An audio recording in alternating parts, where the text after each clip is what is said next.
الجندي أراد الطماطم لكن الطباخ منعه. نظر الجندي إلى الجنود الفرنسيين الذين حصلوا على الطماطم من حوله وسأل الطباخ. قال الطباخ إنه لا يستحق الطماطم وطلب منه المغادرة. فغضب الجندي وحاول ضربه لكن الرقيب تدخل. وتساءل جندي آخر: لماذا الطماطم للفرنسيين فقط؟ الجنود الطائرون في الموقع شعروا بالتعاطف وانضموا إلى التساؤل معبرين عن رغبتهم في الطماطم. هذا أغضب الرقيب وقال لقائد جنود الطائرون: إذا كان لديك اعتراض على خطة التوزيع هذه فلا تأكلوا هذه الوجبة.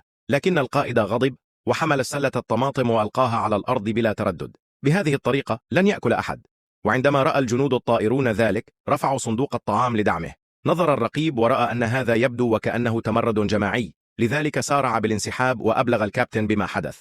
وافق الكابتن على تهدئة الغضب ووعد أنه إذا ظهرت الطماطم فسيحصل عليها الجميع، لكنه استخدم خطة مكرية وقرر وضع الجنود الطائرين في المقدمة.